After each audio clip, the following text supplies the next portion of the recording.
Hello, everybody. Welcome to Stone Avoid Podcast. As usual, I'm going to start off introducing my two co-hosts, Don Bowie. Hey. Patrick Collins. Hello. And I'm your host, Jay Phillips.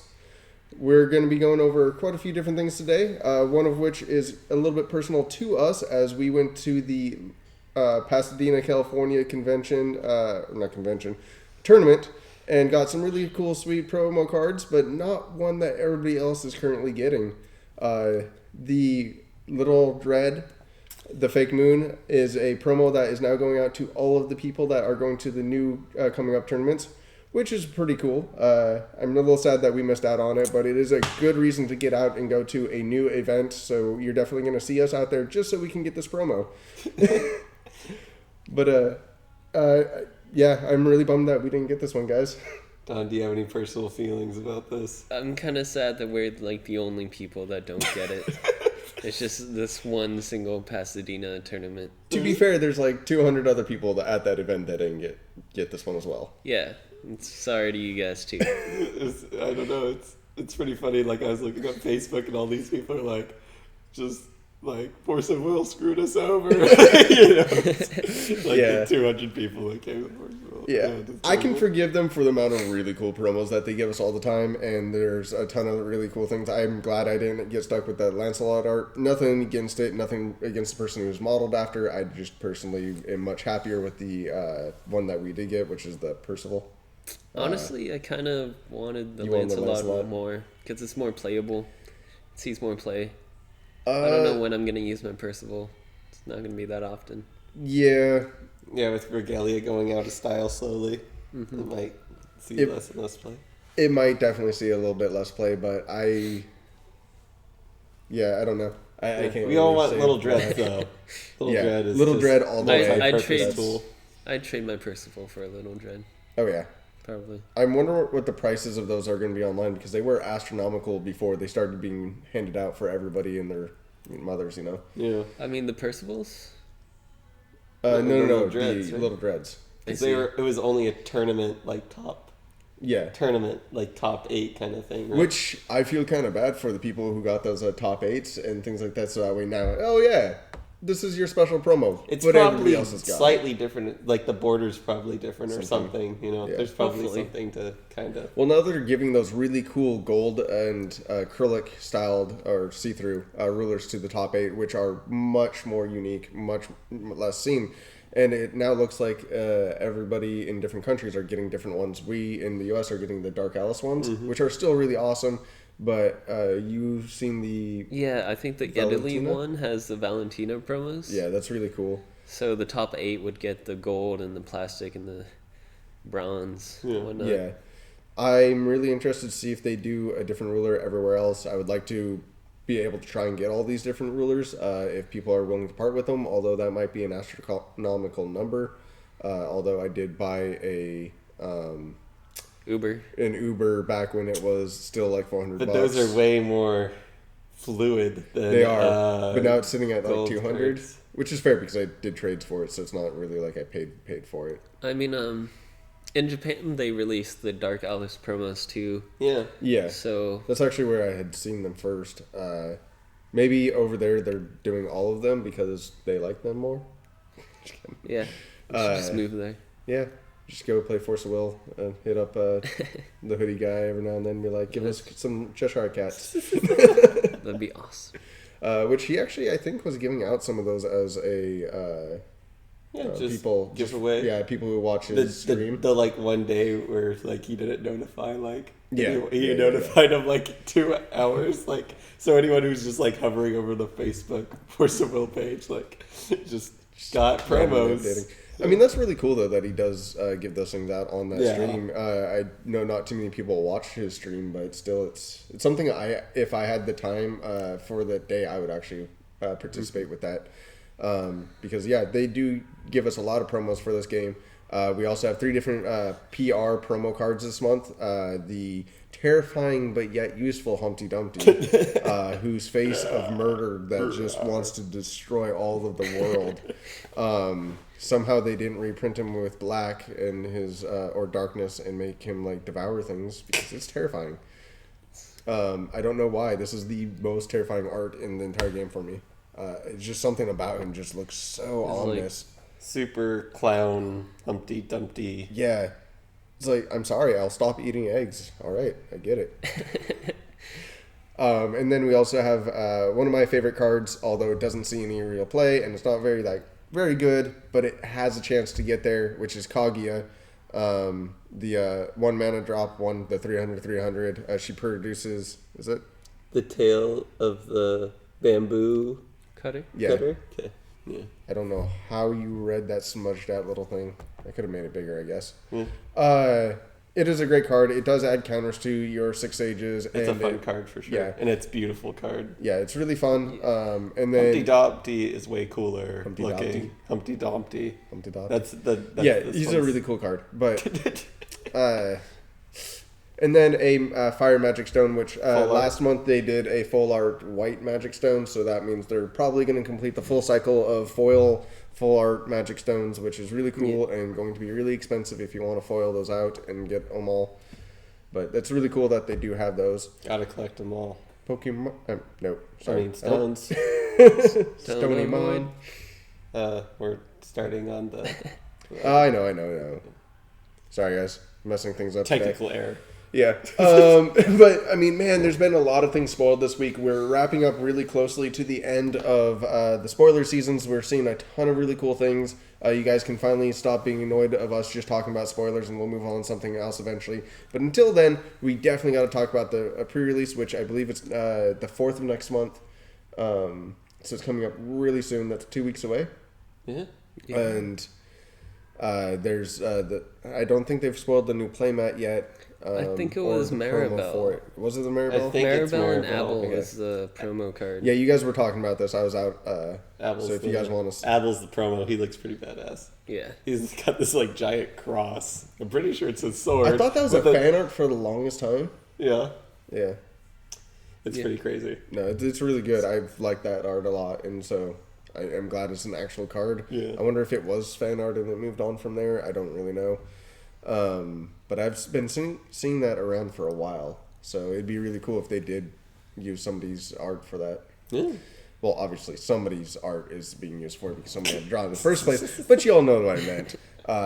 Me and my specialness. Also, we are so many spoilers in the air. We're even getting spoilers for the next set, which is the poster, not an actual card. Messing with you. The poster is showing Persia and the Xion. And that's definitely Faria's brother in the top left. Calling it right now. That's Faria's brother. Yeah, I could go with that one. Jordan has been like, Faria's brother is coming into play. Yeah. I'm assuming those 5 characters, that wolf, I hope that wolf is a freaking who's the top right? ruler. It's some evil looking dude, or maybe a green dude. Yeah, it looks like some green. But I mean, Priscia would be green, so. Right. Well, Priscia looks like maybe. She doesn't have a top on. She's got some weird stuff going up. She wants to get more and more naked and she started off pretty naked too. So it's she's one with nature. Yeah, as she would probably say. I'm pretty sure it's like body paint, something like that. God. Although it's not as bad as the box from. The Vingolf. Yeah, Vingolf.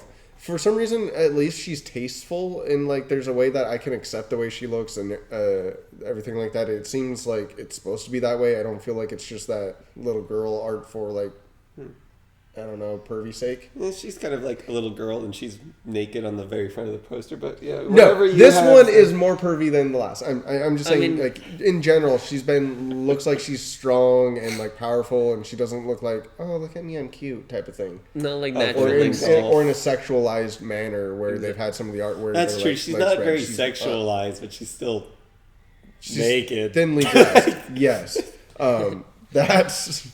Yeah, I mean, I guess I would just argue if they're going to make, like, naked women on these, they got to make naked men. Like, you got to give it to everybody. Like, like, that's just pervy. Well, maybe the next Vingolf box is the anime free, and we're just going to have a bunch of dudes in swimsuits. I will be all over that. Yeah. I mean, that's totally what it is, guys. I broke it wide open. It's free. Free confirmed. Free. Yep. That'd be so exciting. You could probably convince some people to play with that box. Oh yeah, it'd be a great go from the last Van Golf to this Van Golf is just free. It would just be like, see, it's everybody. You get it all. Yeah, there you go. Sorry. Yeah, let's quickly get through this past 2 weeks spoilers. We actually had some really good ones and some really less than good ones. Although this first card that we're starting out with, which is one of the blue spoilers, which I'm actually super excited for because it looks like it could try to do something. It is one blue wheel, 100/100 fairy tale, so that's working for it already. And it's Dying Swallow, which kind of sad. This card enters the field rested. And it has a really sweet ability of 3 blue, tap, put this card on top of your main deck, search your main deck for up to 3 Fairy Tale Resonators, reveal them, and put them into your hand, then shuffle your main deck. So this is potentially a really cool search card. It does cost 4 mana to do it. You can play it turn 1, activate it turn 3 if it survived in Magical World, and get 3 Resonators that you need. Of course, you could just be playing with Grim and searching out what you needed already. So it's kind of lackluster in the current meta that we have right now. But if we didn't have Grim to search for stuff, this is a really cool card for that idea. This is a cool card. Yeah. I think it's a cube-worthy card. But I don't know if it's a constructed card by any means. It just doesn't do much. Coming into play rested is pretty tough. Even though it's only a 100/100, you probably wouldn't even be targeted for attack, Just probably get Flame King shouted. It would be an easy way just to remove it with a fairy or something like that. I mean, a fairy could even tap and destroy it. But the being able to attack tapped creatures is something I so forgot was like how powerful it was after playing Magic last night. I went over to a friend's house, drafted a cube, and played some good old-fashioned Magic for a minute and realized how much I love Force of Will because I can attack creatures and combat's so much more interesting and I don't just swing for the fences every turn. I absolutely love Force of Will's mechanics, and cards like that really show how powerful actual combat in this game is because you can just attack it. Yeah, we like to fight. Yeah. Fight. Yeah. The next card that we have is Flower Kingdom. Unlike last week, I can read these cards. 1 blue, 1 colorless, and Fairy Tale Resonators you control gain +200/+200. It is a field edition, and it has 1 blue, 1 colorless. Target Resonator loses all races and becomes a Fairy Tale until end of turn. So this allows you to pump up anything in your deck that isn't already Fairy Tale, and also helps with mechanics that tribalize with Fairy Tales. So it's a good concept. Unfortunately, it doesn't replace itself. It doesn't seem like it does anything super relevant, so I don't know how playable this card is. But interesting. Would you consider playing in that Yamada combo deck that makes like Yamada Fairy Tale? You need to make Yamada a Fairy Tale inside your deck, not on the field. Yeah. That's the whole point. But when he hit the field, he would have a 200 buff, but I'm pretty sure you could just have better cards ways to that give 200. But like the best way to buff it is either that zombie addition spell or the pure stone. Mm-hmm. Yeah, not very lackluster. The next up is the Flower Prince, and it is 1 blue, 2 colorless, 400/400 Fairy Tale / Prince, which is really cool that we have another prince in the game. There's a couple cards that search for princes, so that's kind of relevant. However, it is a very small body. It does have an effect, and that's other Fairy Tale Resonators you control cannot be targeted by spells or abilities your opponent controls, which is amazing. Rest another Fairy Tale Resonator you control. This card gains +200 defense until end of turn, no attack, but that keeps it out of bolting range when you first drop it in. Thunder. Of course, you just lose it to straight Flame of the Outer World. There's no pumping it in response. But if you cheat this out of your deck through cards that I remember, there's something that searches for fairy tales back in the day. Tell a prince or something like that. Yeah, if you play this card at the right moment, you can blow out your opponent from possibly killing your other fairy tale. This card is amazing. It's going to see home in the cube for sure. I don't know if it's going to hit constructed, but this card is fun. Yeah. I mean, there's like a similar card, kind of like it, like a Ratatoskr. Yeah, but that's for beasts, and there's also another card for, I know there's another creature that gives protection to... Oh, yeah, elves. Yeah, there's an elf that gives protection to all of your other elves. The elf one's pretty strong. That one's really, really strong. But it's also... Is it 4 mana or is it 2 mana? It's 3. It's pretty 3? costly, I believe. But it does a lot of work. It does it's more. It's in our cube, which we keep saying cube, and I apologize for that. It's a singleton format that you draft, and we actually have a bit of spoilers. Sorry, I don't know how soon you're going to have this prepared, but we're actually working on a deck list for that, so that way other people can look at it, enjoy it, and possibly draft their own cube. We also, I don't want to keep giving ourselves things to do, because I know a lot of you guys have been asking for us to produce more content. That's actually something that we're looking to potentially produce for you guys, is us actually drafting the cube and us in our derpy ways doing derpy things with Force of Will. I make fun decks. Yeah. I make very elf decks. I've been pretty black lately. Yeah. Yeah, Black Refrain. Black's amazing. Black Arnar. Yeah. Super control. But let's get through these a little bit first before we go into anything like that. Next up, we have Thumbelina, which is 1 blue. She is a 0 attack, 600 defense. She is a fairy tale. All of the blue ones are fairy tales. And it is tap, put a support counter on this card, tap, target J/Resonator gains +200/+200 for each support counter on this card until end of turn, then remove all support counters from this card. If you're playing with Alice, Valkyrie, she does not remove the counters, which is nice. So just every turn you get a huge bump and you can swing in for a lot of damage with stuff. It is a 1-drop. It doesn't die to thunder. You can keep this on the field for a couple turns, but it's a really dead draw if you draw it later than turn 1. So I don't know how relevant this is, other than you can pitch it to get a different card with Grim, but then you're not playing Valkyrie, and I'm just confused. Yeah, I don't know. Yeah, I don't think it's really that playable. It's hard to work with. Yeah, it's really fickle. It's different. Mm-hmm. It's funny how many kind of wall 1-drops they've been producing in this. That there's that Black Witch, and then I want to say there's another card that was like a 1-drop. Oh, that's 2-drop. Yeah, that's 2-drop. Yeah, walls are coming. They're becoming a thing.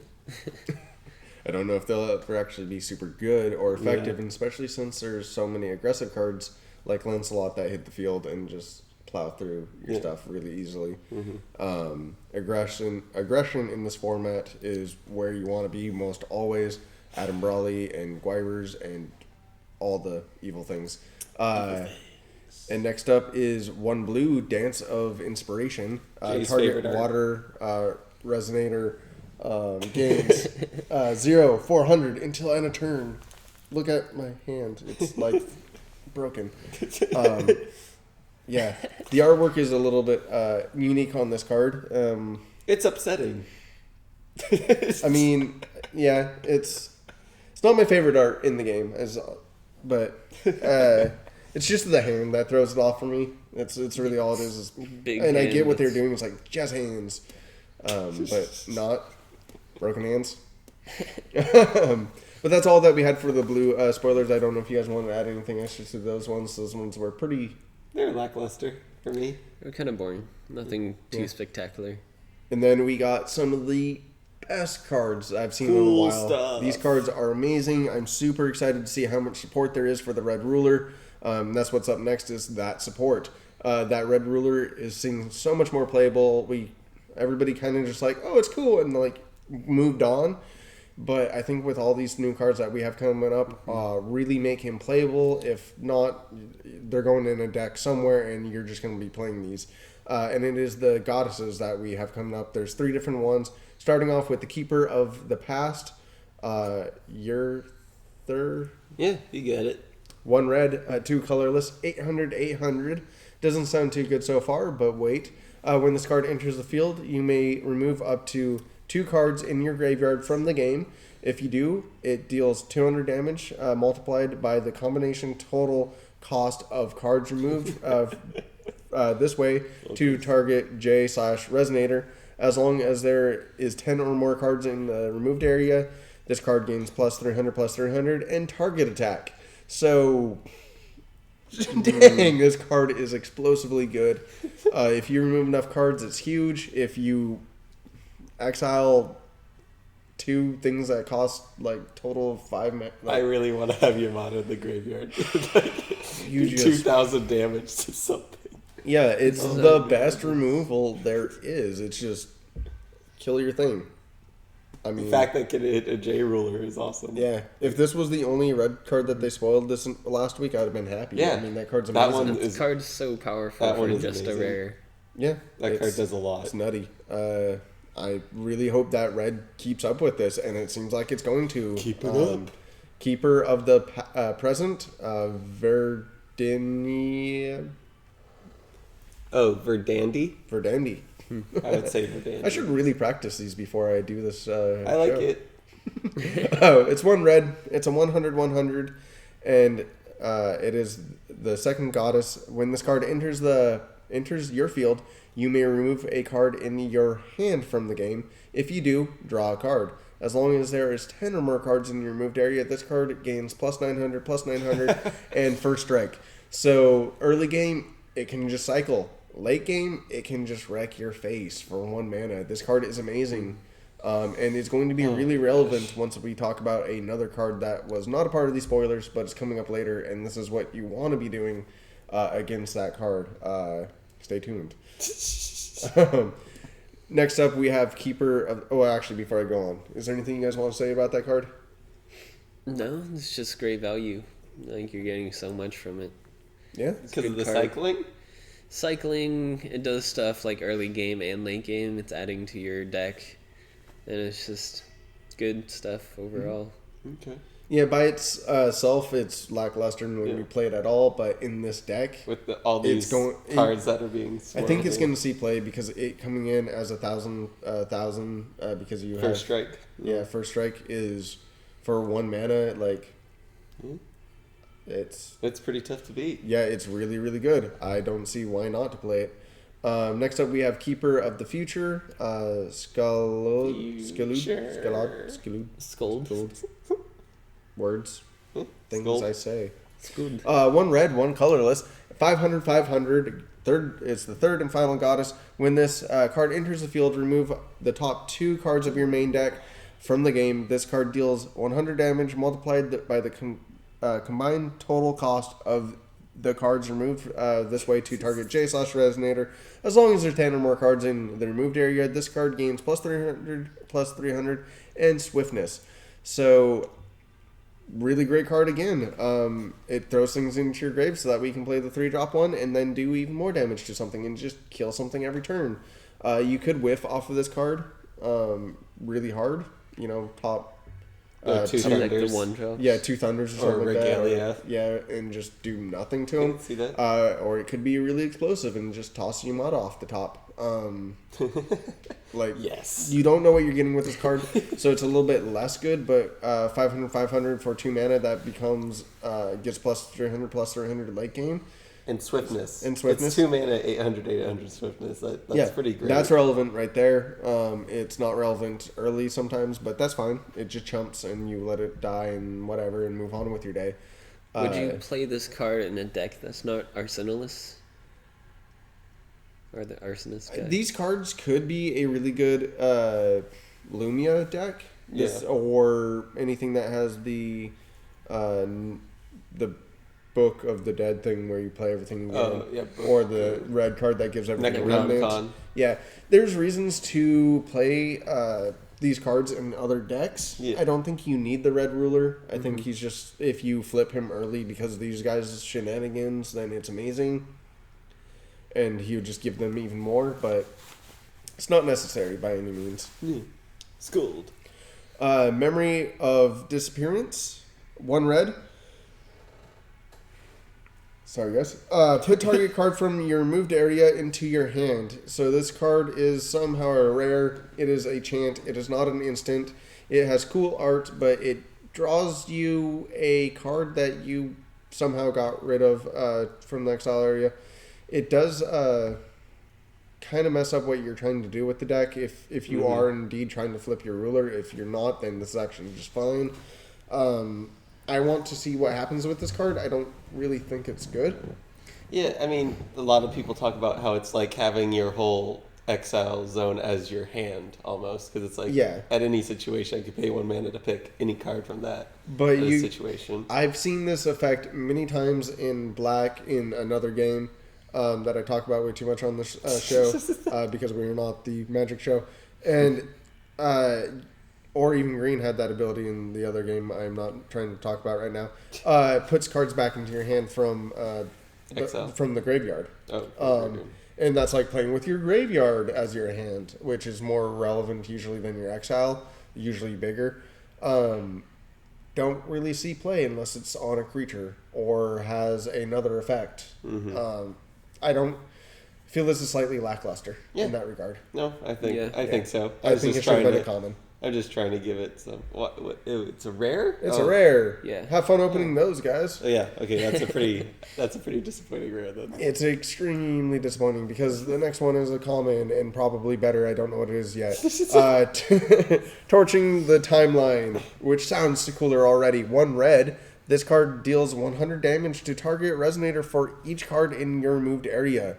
And it is a common, it is a spell, chant, instant, and it is definitely better than draw a card from your removed area. I like this a lot. This is actually way better. Okay. It's strictly better for a common. Do you think it's better than Thunder in those decks? Thunder you can play in turn 1. Yeah, having 5, more than 5 cards. I actually had this, I forgot I wasn't talking to you guys about this, and there is a podcast that we do, and I need to talk about it here. There's a card in the game that I'm really trying not to mention today because I did it a lot last time, guys. Yay. That was 1 black, 1 green, and it did it for every land in your graveyard. Totally not talking about Magic. And as much as that card seems really expensive and could do little to no damage, it was completely relevant all the time. I played it a ton while it was in that game standard format, and I believe this card is very much similar to that one where it seems innocuous as if it almost doesn't do anything, but because you put it in a deck that feels itself in that way, this card could be super explosive, dealing lethal to your little 300 opponents like fairy creatures early on, and just obliterating other things like game. This card is potentially just the perfect removal card for 1 mana. And 1 mana is very, very important considering what the new meta looks like it's going to be. Because spoilers posted here or not, it is nothing compared to the spoilers that we had posted on what I found Twitter. And that is everything you have now costs 1 more mana. No. It is the... Wall of Wind. It is 1 green, and it simply says counter target spell unless your opponent plays 1 more. I'm really trying to talk about Magic today, ain't I? Because what this card is for anybody who's played Magic, is Force Spike. Which I am pretty much calling this right now that the first card banned in Force of Will is this card. I think it's way too powerful. It'll probably be errated. It'll probably counter only a certain like creatures or non-resonator spell. Yeah, which would be. It'll still be good. It'd still be good. However, right now, countering any spell for 1 mana means that you are just the best thing on play. You play an elf. All your first turn plays. Yeah, the second player going second. Mm-hmm. Yeah. And then the second player then also on their second turn, when they get a second stone, now has to play a 1-drop or it's countered. And they always have to play around it, and if they don't, they just lose their thing. And you could be like, well, I just play the worst thing and make them counter it. That doesn't really work. People know what you're doing. You're not... And even so, you're down a card at that point. Like and you kept a worse hand to play around Force Spike. That sounds terrible. Don't do that. Wall of Wind is the best card in Force of Will, I think, hands down. And it's a common or uncommon? It's a common. Yep, it's common. So you will get these.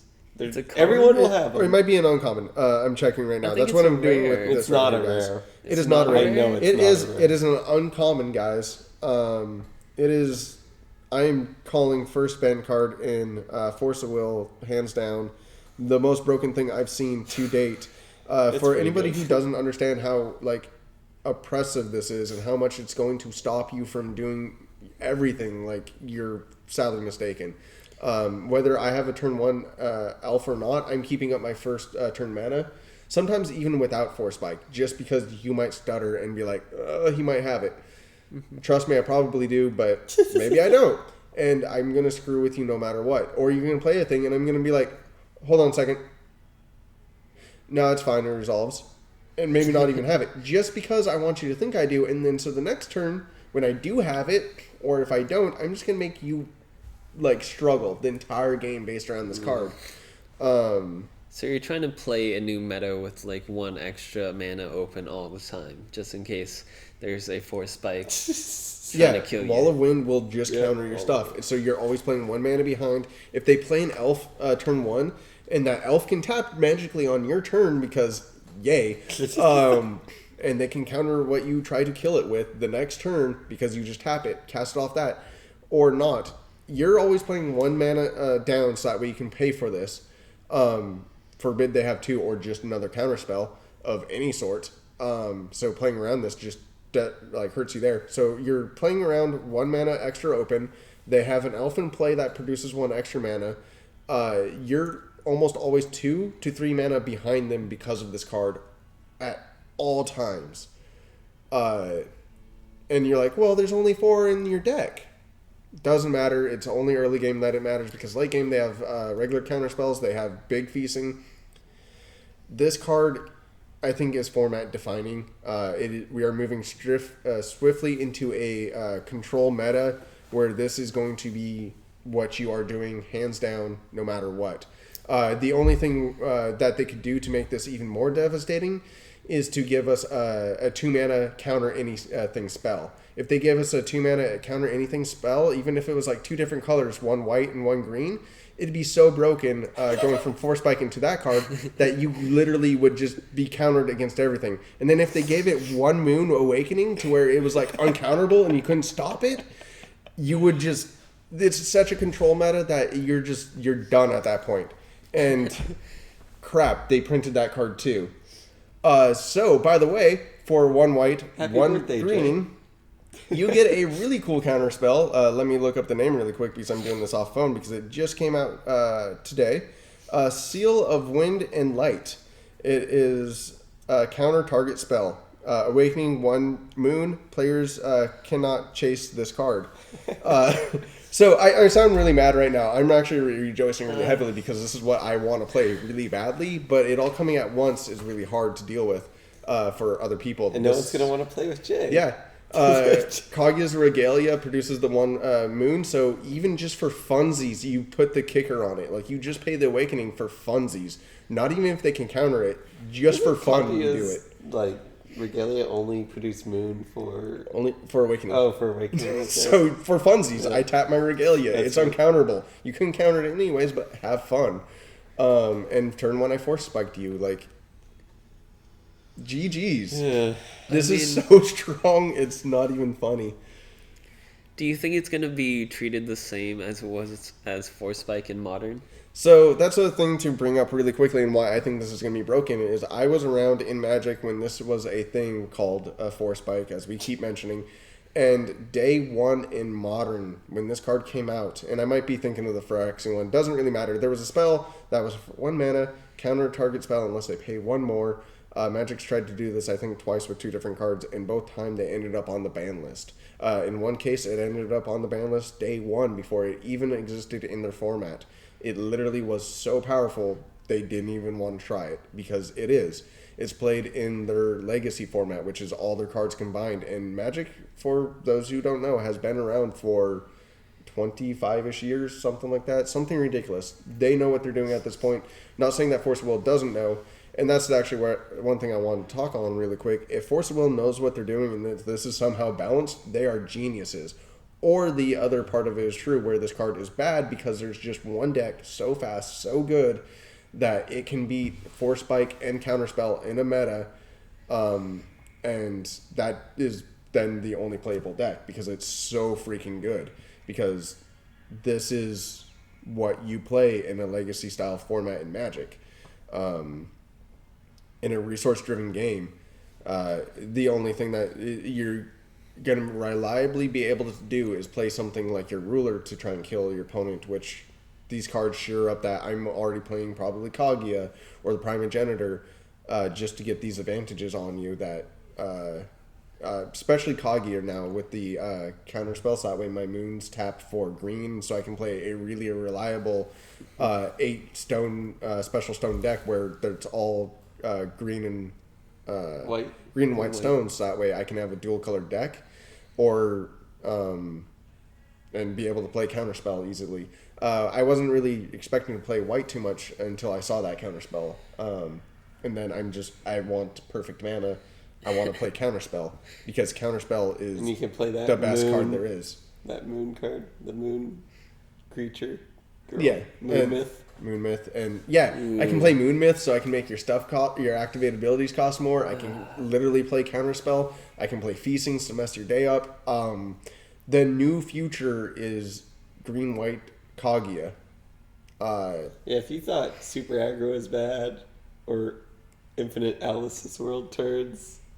Try not playing anything from your hand. I play a game called you don't play get to lands play. and pass, and you play a game called I put everything in the graveyard because it's countered. That's literally what the game we're going to be playing here. Unless you're playing the counter deck as well, which then it's whoever goes first or whoever didn't draw Force Spike loses, but whoever has Counterspell is just strictly better. Non-counterable counterspell at that, and it's crazy. We saw a lot of other cool cards. There was a black card that I'm going to quickly say just so I can get it out there, and we can move back to the counter war here. But it's a blue-black, gives target creature minus 500, minus 500. Is it J Ruler as well? Yeah, it's J Ruler as well. Minus 500, like you said, and draws you a card, which is amazing. Yep. But please pay one more. And it has Remnant. And it has Remnant, so you can cast it back and pay one more because Force Spike. You're getting so much value for that card. You're getting +1, and you're killing a creature. Mm-hmm. Yeah, it's just people have been saying it's like a 4-for-1. Yeah. It's a really good card if it ever resolved. It's gonna resolve. Never gonna resolve. You're not gonna.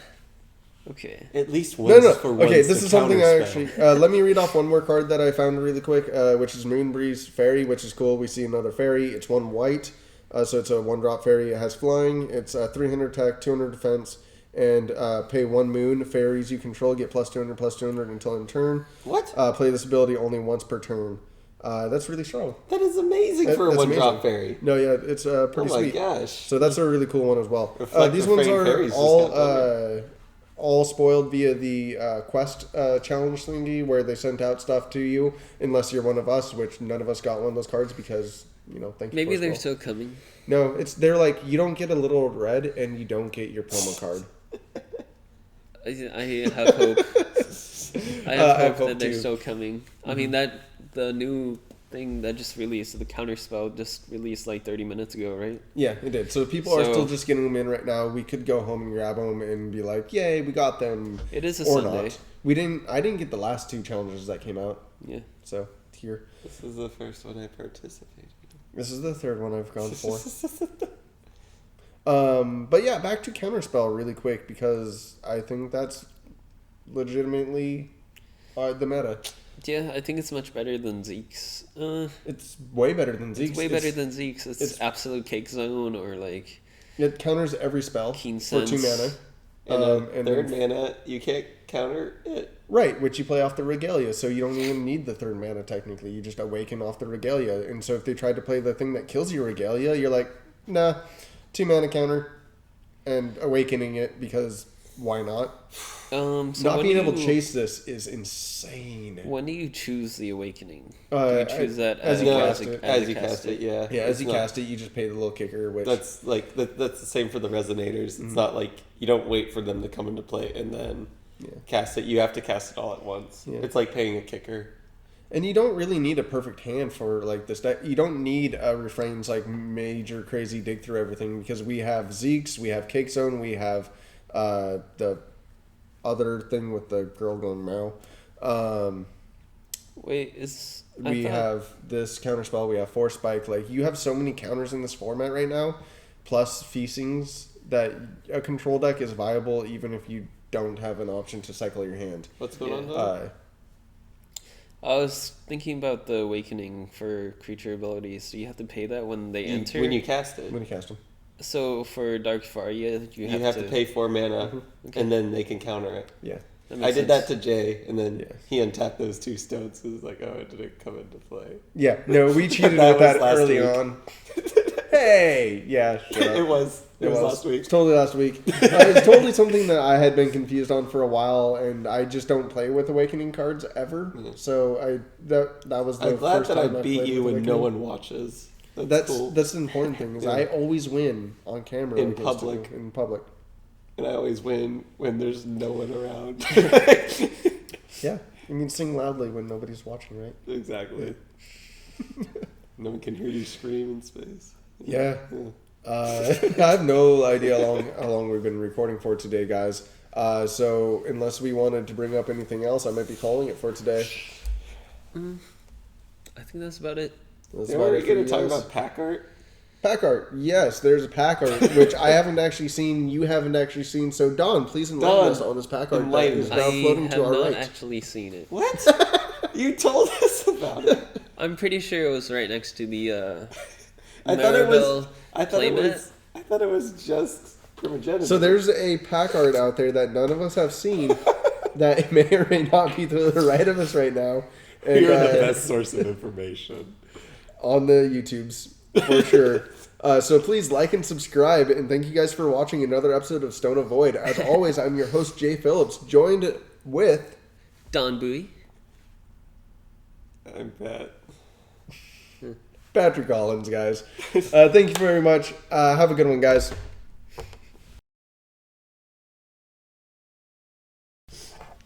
I didn't even see the pack art. I didn't see the pack art. That's all about. What?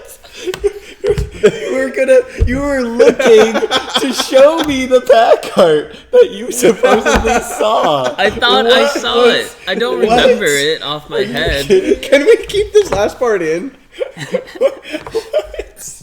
I don't remember the pack art. God. Stone of Void. So I just look like a dumbass. Like, oh hey, there's new pack art, right? I'm pretty sure there's a pack art. That's awesome. No, Patrick, you're right.